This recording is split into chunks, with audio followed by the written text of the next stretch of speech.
చూస్ country delight, live better. ఇప్పుడే country delight యాప్ని download చేసుకోండి. నమస్తే, నేను విజయ్.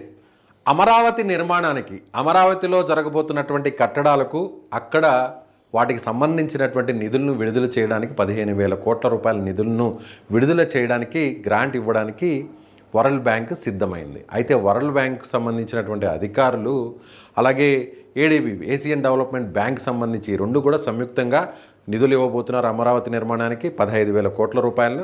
అయితే ఇక్కడ వరల్డ్ బ్యాంకు అలాగే ఏడీబీ ఏం చెప్తుందంటే, ముందు అమరావతి నిర్మాణానికి సంబంధించి పూర్తి స్థాయిలో అమరావతి రాజధాని నిర్మాణం జరగాలంటే అక్కడ ఉన్నటువంటి వరదక ముంపును తట్టుకునే విధంగా కొన్ని కెనాల్స్ను రూపొందించాలి. అలాగే ఏదైతే ప్రీవియస్గా 2019 ఆ టైంలో నెదర్లాండ్స్ కన్సల్టెన్సీ ఇచ్చినటువంటి నివేదిక ఏది ఉందో దాన్ని ఓకే చేస్తూ అక్కడ కొన్ని కొండవాగు అలాగే పాలవాగు అలాగే గ్రావిటీ కెనాల్ని నిర్మించాలి అనేది ఇప్పుడు సూచన చేసింది వరల్డ్ బ్యాంక్. అంటే ఒకవేళ ఫ్లడ్స్ వస్తే ఇమీడియట్గా ఆ ఫ్లడ్ను తట్టుకునే విధంగా ముందు కొన్ని కెనాల్స్ని, కొన్ని రిజర్వాయర్లను, కొన్ని వాగులకి సంబంధించినటువంటి ప్రాజెక్టులు పూర్తి చేయాలి అనేది ఫస్ట్ ఒక టార్గెట్గా విధించింది వరల్డ్ బ్యాంక్. అదేంటో ఒకసారి మనం చూసేటువంటి ప్రయత్నం చేద్దాం. ఇది కొండవీటి వాగు.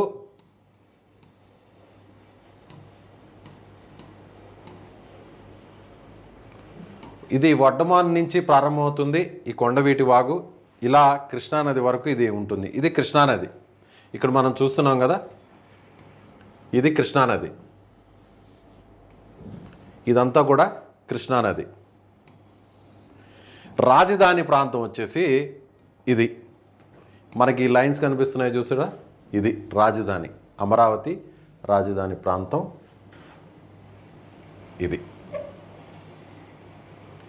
ఇది అమరావతి రాజధాని ప్రాంతం. ఇప్పుడు ఇది కొండవీటి వాగు.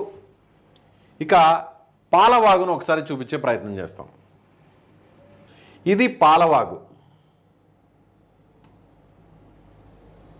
ఇది బొర్రిపాలెం నుంచి స్టార్ట్ అవుతుంది పాలవాగు. వీటితో పాటుగా ఇది సహజ సిద్ధంగా ఉన్నటువంటి వాగులు. వీటితో పాటుగా ప్రభుత్వం ఇప్పుడు ఏం చేయబోతుందంటే కొత్తగా గ్రావిటీతో ఒక కెనాల్ని ఇక్కడ నిర్మించబోతుంది. గ్రావిటీతో అంటే సహజంగా వర్షపు నీరు పడినటువంటి వర్షపు నీరు ఇటు కొండవీటి వాగు ఇక్కడి నుంచి తుళ్ళూరు మీదుగా కృష్ణానదిలో కలుస్తుంది. లిఫ్ట్ ఇరిగేషన్ ప్రాజెక్ట్ ఇది. అదేవిధంగా ఇక్కడి నుంచి పాలవాగు ఇక్కడి నుంచి ప్రవహించి ఇక్కడ వరకు, అంటే ఇవి రిజర్వాయర్స్గా నిర్మించబోతున్నారు. సో ఈ మూడింటిని సహజ సిద్ధంగా వచ్చేటువంటి ఇక్కడి నుంచి వచ్చేటువంటి ఈ వాగుది ఇక్కడ గ్రావిటీగా ఉన్నటువంటి ఈ కెనాల్లో కలుస్తుంది వాటర్. మళ్ళీ అక్కడి నుంచి ఓవర్ఫ్లో అయితే ఇక్కడి నుంచి మళ్ళీ ఇక్కడికి వచ్చి ఇక్కడ రిజర్వాయర్ ఇక్కడ కలుస్తుంది పాలవాగు. కొండవీటి వాగు ఇక్కడి నుంచి వచ్చి ఇక్కడ ఒక రిజర్వాయర్ ఉంటుంది, మళ్ళీ అక్కడి నుంచి ఇక్కడికి వచ్చి మళ్ళీ ఇక్కడి ద్వారా ఇక్కడికి చేరుకునేటువంటి అవసరం. ఫైనల్గా కృష్ణానది సహజ సిద్ధంగా ఒక కెనాల్ నిర్మించు. అంటే ఇక్కడ పడినటువంటి వర్షపు నీరు ఎక్కడైనా సరే ఈ వాగుల్లో చేరి ఎక్కడా కూడా పొంగి పొరలకుండా నేరుగా ఈ రిజర్వాయర్లో స్టోరేజ్ చేసే విధంగా ప్రభుత్వం ఒక ప్రణాళిక సిద్ధం చేసింది. నెదర్లాండ్ దేశానికి సంబంధించినటువంటి ఒక కన్సల్టెన్సీ సంస్థ దీనికి సంబంధించినటువంటి డిపిఆర్ని రెడీ చేసింది. ఈ ప్రతిపాదన అంతా కూడా రెడీ అయ్యి దీన్ని ఓకే చేసింది ప్రభుత్వం. సో ఇక చూస్తే ఇది ఎక్కడెక్కడ ఉండబోతుంది అనేది ఒకసారి మీకు వివరించే ప్రయత్నం చేస్తాను. ఇది కొండవీటి వాగు. మీకు ముందుగా చెప్పినట్టుగా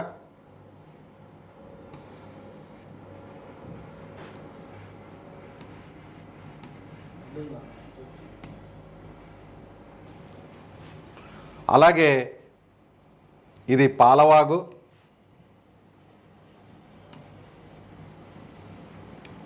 అలాగే ఇది గ్రావిటీ కెనాల్. అయితే ఇప్పుడు రిజర్వాయర్లు ఎక్కడ ఉండబోతున్నాయంటే, రిజర్వాయర్లు కృష్ణాయపాలెం దగ్గర ఒక రిజర్వాయర్ని నిర్మించబోతున్నారు. ఇక్కడ మనం చూస్తే నీరుకొండ దగ్గర ఒక రిజర్వాయర్ని, నీరుకొండ రిజర్వాయర్ని ఇక్కడ నిర్మించబోతున్నారు. అదేవిధంగా ఇక్కడ చూస్తే గ్రావిటీ కెనాల్కి సంబంధించి ఇక్కడ కూడా శాఖమూరు రిజర్వాయర్ అని ఇక్కడ ఒకదాన్ని నిర్మించబోతున్నారు. ఇక్కడ 3 చోట్ల రిజర్వాయర్ని నిర్మించబోతున్నారు. ఈ కొండవీటి వాగు నుంచి, పాలవాగు నుంచి, గ్రావిటీ నుంచి వచ్చే వాటర్ మొత్తం అంతా కూడా, ఈ కెనాల్ నుంచి వచ్చే వాటర్ అంతా కూడా ఇక్కడ స్టోరేజ్ పాయింట్స్ని చేయబోతున్నారు.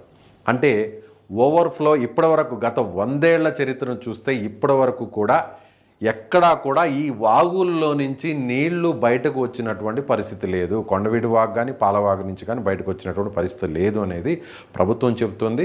అయినా కూడా వీటికి అదనంగా రిజర్వాయర్లను ఇక్కడ నిర్మించబోతుంది. ఎక్కడైనా కూడా వాటర్ అనుకోని విధంగా ఒకవేళ ఎక్సెస్ వస్తే ఆ వాటర్ని ఇక్కడ స్టోరేజ్ చేసి వాటిని అక్కడ స్థానికంగా ఉన్నటువంటి తాగునీటి అవసరాల కోసం లేదా సాగునీటి అవసరాల కోసం కూడా వాడేటువంటి అవకాశం ఉంది. కాబట్టి ఇక్కడ మనం చూసినట్లయితే అమరావతికి సంబంధించినటువంటి నిర్మాణాన్ని పూర్తి చేయాలంటే ముందు వరద ముంపుని తట్టుకునే విధంగా వీటి నిర్మాణం చేపట్టిన తర్వాత పూర్తి స్థాయిలో రాజధాని నిర్మాణానికి వెళ్ళాలి అనేది వరల్డ్ బ్యాంక్ చేసినటువంటి సూచన. అందులో భాగంగానే అందుకు అనుగుణంగానే ఈ కొండవీటి వాగుకు సంబంధించినటువంటి కెనాల్ నిర్మాణం, అలాగే పాలవాగుకు సంబంధించినటువంటి కెనాల్ నిర్మాణం, అలాగే గ్రావిటీ కెనాల్ నిర్మాణం, అలాగే ఈ 3 రిజర్వాయర్ల నిర్మాణాన్ని కూడా ప్రభుత్వం పూనుకుంది. త్వరలోనే వీటికి సంబంధించినటువంటి పనులు కూడా ప్రారంభమయ్యే అవకాశం ఉంది. సాధ్యమైనంత త్వరగా వీటిని పూర్తి చేస్తూ మరొకవైపు అమరావతిలో ఉన్నటువంటి కట్టడాల నిర్మాణాలను జరుపుతూ మరొక వైపు ఐకానిక్ భవనాలను కూడా నిర్మాణాలను పూర్తి చేస్తూ ఓవరాల్గా 3 సంవత్సరాల లోపల పూర్తి స్థాయిలో రాజధాని ఫస్ట్ ఫేజ్ రాజధాని నిర్మాణాన్ని రెడీ చేయాలనేది ప్రభుత్వం ఇప్పుడు కృత నిశ్చయంతో ఉంది. సో కాబట్టి ఈ వీడియో మీద మీ అభిప్రాయాన్ని కామెంట్ రూపంలో తెలియచేయండి.